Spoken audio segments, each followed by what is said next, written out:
नमस्कार, मैं चंद्रपाल क्षीरसागर। यहाँ पर देखिए हिंदुस्तान कॉपर लिमिटेड काली खरीदने के अंतर्गत एक महाशिविर का आयोजन किया गया है। इसके पहले भी मेरा एक वीडियो बन चुका है और हमारे साथ अभी डॉक्टर भी हैं जो डॉक्टर हैं, उनसे भी हम बात करेंगे कि किस प्रकार से यहाँ पे सेवा दे रहे हैं और किस प्रकार से सहयोग यहाँ पर यहाँ के ग्रामीण अंचल में दे रहे हैं। हम बात करेंगे। सर आप अपना मैं डॉक्टर वीर प्रसाद दीक्षित बालाघाट से होम्योपैथिक चिकित्सक संघ का अध्यक्ष। सर आपकी जो यहाँ की टीम आई है वो कितनी लोग हैं आपकी? हमारे टीम में पैरामेडिकल स्टाफ के से 30 लोग आए हैं, जिसमें 25 डॉक्टर्स होम्योपैथिक और 5 सही है। और यहाँ पर किस प्रकार की जैसे जनता में यहाँ पर बहुत प्रकार की बीमारी दिख रही है, यहाँ पर क्या क्या अभी आपको दिखा है यहाँ पर? जनरली तो यहाँ पे क्या है कि थोड़ा सा लोगों में बीमारी के प्रति थोड़ा अवेयरनेस की कमी महसूस होती है कि लोगों में जागरूकता चाहिए कि इससे किस प्रकार की बीमारी है और कैसे डॉक्टरों को दिखाना। हमारा उद्देश्य यही रहता है कि जो पेशेंट कहीं से ठीक नहीं होता होम्योपैथी में ठीक हो जाता है, ऐसे बहुत से पेशेंट हैं और जिन पेशेंटों को ज़रूरत पड़ती है कि उनको बाहर पहुँचाना, जिनको ऑपरेशन की ज़रूरत है या किसी गवर्नमेंट स्कीम की ज़रूरत है, उसको हम वो भी सजेस्ट करते हैं। और जिसको ऐसा लगता है कि बहुत दिन से बीमार है, उसको होम्योपैथी में ट्रीटमेंट करते हैं। अभी हम निःशुल्क उनको दवा 15 से 20 दिन की दवा दे रहे हैं और फॉलो अप के लिए उनको बता रहे हैं कि आगे आपको क्या करना है। सर यहाँ पर मैंने देखा कि बहुत सारे वैक्सीन बागी थी इसके बाद, तो लोगों का कहना ये भी आया कि यहाँ पर जो दवा जो है अभी ट्रीटमेंट को मिल रही है उसके बाद कोई इलाज को क्या करेंगे, तो उनका एक सोच है यानी कि यहाँ पर तो पूर्ण इलाज तो हो नहीं पा रहा है, तो उसके लिए आप किस प्रकार से सेवा देंगे? देखिए, शिविर होता है कोई भी चीज़ का डायग्नोसिस करने है ना, और हॉस्पिटल में पूरा इलाज होता है। हम उनको समझा रहे हैं कि आपको 15 दिन के बाद कहाँ आना है और आपको उसके आगे में क्या करना है, क्या सुविधा करनी है। तो दवा के साथ ही उनको बता दें कि आपको कितने दिन की दवा चाहिए, कितने दिन की दवा लेंगे तो आप ठीक हो जाएंगे। तो उनको हम बराबर काउंसलिंग कर रहे हैं, हमारे काउंसलर भी बैठे हैं, काउंसलिंग कर रहे हैं। और ये शिविर का उद्देश्य शिविर का उद्देश्य ये है कि लोगों की सेवा करना, जो पीड़ित मानवता है उसकी सेवा करना, और यही उद्देश्य लेके हम लोग आए। हमारी पूरी टीम है, हमारा पूरा एसोसिएशन यहाँ पे आया है, 25 डॉक्टर्स आए, सब अपनी अपनी क्लिनिक छोड़ के आगे आते हैं, लोगों की सेवा करते हैं। और कुछ बताना चाहेंगे?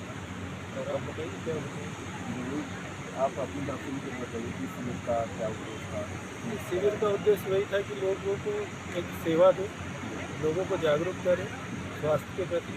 अब यहाँ हम देख रहे हैं कि लोग अपने स्वास्थ्य के प्रति बहुत लापरवाह हैं, इसमें बराबर खान पान नहीं, रहन सहन बराबर नहीं। तो लोगों को हम वो भी देख रहे हैं कि आपको कैसे खाना चाहिए, कैसे व्यवहार करना चाहिए, है ना, और भोजन में क्या लेना चाहिए। जो डायबिटिक के पेशेंट है, हार्ट के पेशेंट, बहुत से ऐसे हैं कि माल न्यूट्रिशन के पेशेंट आ रहे हैं, पोषक तत्व की कमी, खाना तो खा रहे हैं लेकिन बराबर उससे पोषक तत्व नहीं। तो ऐसे लोगों को भी हम काउंसलिंग कर रहे हैं और उनको बता रहे हैं कि आपको क्या खाना चाहिए डाइट में, पेशेंट के हिसाब से उसकी डाइट होता है। सर मुझे यहाँ पर एक जो आँख का जो शिविर लगा उसमें बहुत सारी जगह बहुत सारा ऐसे लोग भी मुझे दिखे हैं, तो क्या उन सभी लोग का इलाज क्या यहाँ पर पॉसिबल है? वो तो आँख वाले बताएंगे। हमारा होम्योपैथी का शिविर के बाजू में जो हमारे 25 डॉक्टर्स बैठे हुए हैं, और हमारे जो भी आ रहा है उसको बराबर दवाई है, उसकी जाँच, उसका ब्लड प्रेशर, शुगर, उनकी सब जाँच है उसका।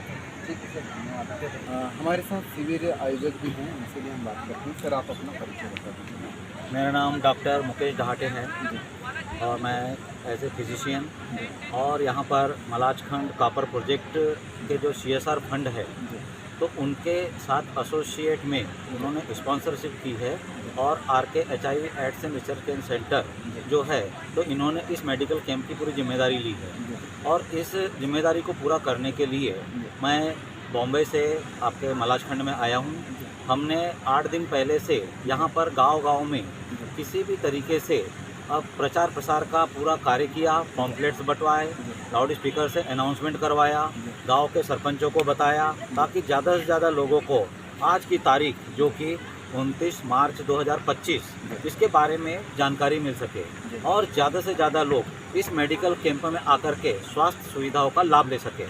इसी में हमने हर तरह के डॉक्टर्स को स्पेशलाइजेशन को यहाँ पर बुलाया है, जिसमें कि आइस मतलब स्पेक्टिकल्स डिस्ट्रीब्यूशन, उनके आंखों की जांच उसके लिए है, साथ में टीबी के पेशेंट की जांच के लिए है, फिजिशियंस है, आर्थोपेडिक डॉक्टर्स हैं, ENT के डॉक्टर्स हैं, स्किन के डॉक्टर्स हैं। इसके अलावा हमने होम्योपैथी की एक बहुत बड़ी टीम बालाघाट डिस्ट्रिक्ट से बुलवाई है और मैं डॉक्टर्स का अपने दिल से अभिवादन करता हूं कि जिन्होंने अपना अमूल्य सहयोग देकर के इस मेडिकल कैंप में अपना समय दिया है।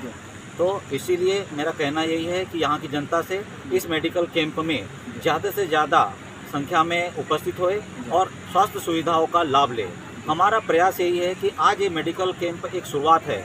ऐसे ही मेडिकल कैंप अगर कोई भी ऑर्गेनाइजेशन हमको इनवाइट करती है तो हम मलाज खंड में और इसके आसपास के एरिया में या बालाघाट डिस्ट्रिक्ट में हमेशा करेंगे और लोगों को स्वास्थ्य सुविधाएं देते रहेंगे।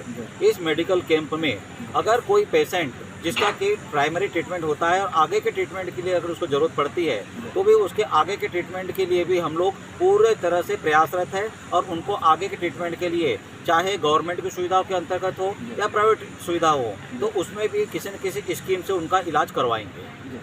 यहाँ पर सर अभी सुविधा क्या क्या दे रहे हैं अभी? यहाँ पे हमने अभी हर तरह की प्राइमरी जो जांच होती है, प्राइमरी लेवल की जो जांच होती है उसका किया हुआ है।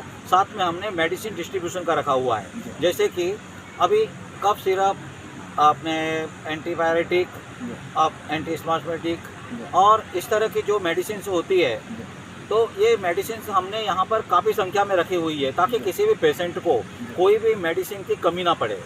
इसके साथ साथ में हमने 2000 से ज़्यादा चश्मे रखे हुए हैं कि कोई पेशेंट है उनको जब भी ज़रूरत पड़ेगी हम उनको लास्ट पेशेंट तक को भी पूरा करेंगे।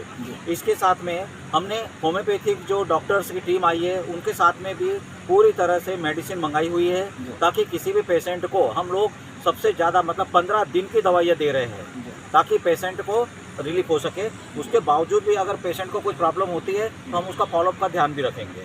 सर यहाँ पर मैं देखा था कि जो टाइम है शिविर का 9 बजे से 4 बजे तक है, पर यहाँ पर जैसे जनसंख्या मुझे दिख रही है जो आँख के डॉक्टर के पास है, तो क्या यदि उनका इलाज नहीं हो पाएगा तो क्या इस समय बढ़ाया जाएगा या नहीं बढ़ाया जाएगा?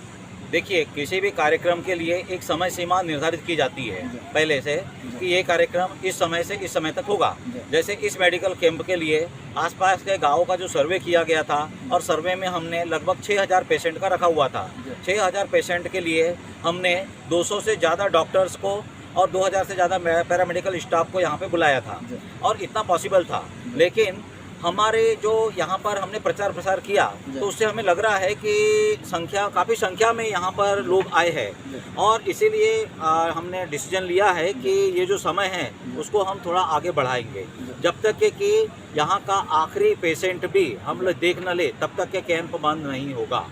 सर एक जानकारी और लेना चाहूँगा मैं, जैसे कि अभी एक छोटा सा शिविर है उसमें इतनी सारी भीड़ उमड़ रही है यहाँ पे और तो यहाँ पे कोई क्यों ना एक परमानेंट सॉल्यूशन रहे, हॉस्पिटल रहे, तो इस पर आप क्या कहेंगे? इस बारे में मैं ज़रूर यहाँ के जो मलाजखंड कापर प्रोजेक्ट के हेड हैं उनसे और यहाँ के कलेक्टर से उन दोनों तक के हम लोग ये मैसेज ज़रूर पहुँचाएँगे कि इतनी बड़ी संख्या में लोग आ रहे हैं, लोगों को परेशानियां हैं, स्वास्थ्य संबंधी परेशानियां हैं, तो उन परेशानियों को देखते हुए इसका परमानेंट सॉल्यूशन करने के लिए दोनों प्रोजेक्ट हेड से हम लोग बात करेंगे।